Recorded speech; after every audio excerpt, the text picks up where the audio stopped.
throughout the 60 years of our organization. Think of the number of ministers that we've had serving in this organization, all of them with the goal to bring the healing and helping ministry of Jesus Christ to a troubled and sinful world. And that's why we serve. That's why we're here. When WLCFS began, they purchased the Green Tree Convalescent Home. And the Green Tree Convalescent Home was a place for elderly. And then they built a building for the administration and social services.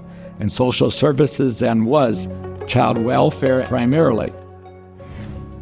That's when they were doing a lot of adoptions. There were a lot of babies becoming available for adoption. That was a big impetus in even starting the organization, because they felt this was something that, we could help.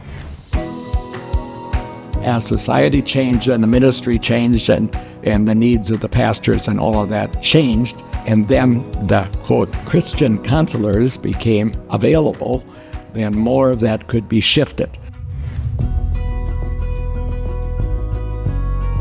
At one time, the focus was on senior care, and counseling was a little bit right down there. And over time, that shifted, and we did a lot of things in between, and new things, new approaches. The MAP program was to get us into the congregation and say, here's some things we can do with your individual people.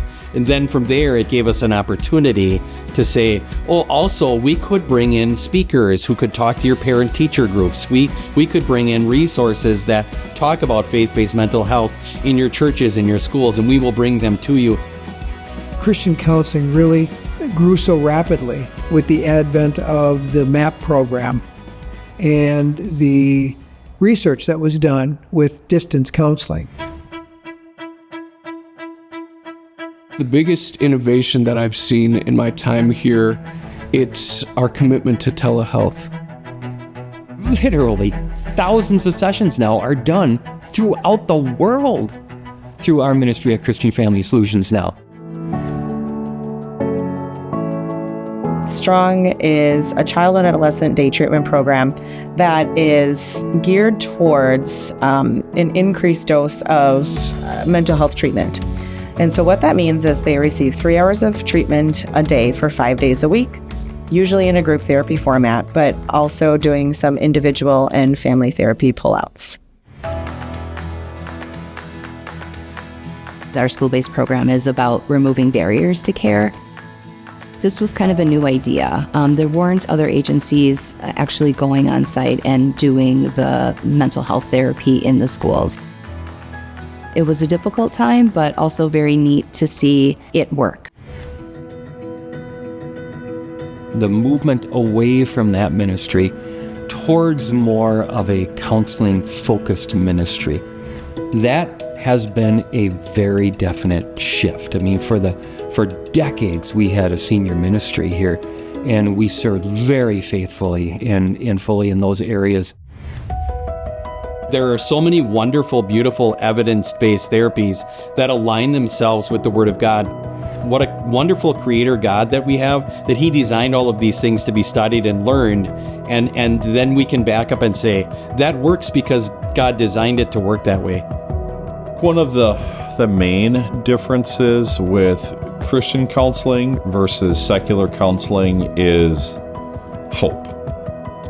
As Christians, we expect, as part of our faith journey, that we are going to have heartache. You are going to have problems. In some ways, it's almost kind of it's an opportunity, right, to kind of draw closer to God and to grow your faith and to kind of grow closer through that challenge and the adversity. Sharing the hope that we have.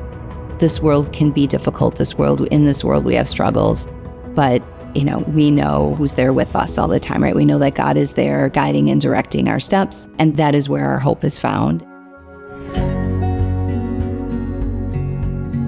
The innovations that God gives us the opportunity to be in front of those changes and innovate and be there for all the people that need him in the time they need him.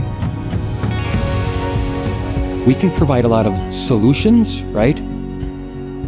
But Christ provides the solution. The Lord is positioning us. And we are going to take that call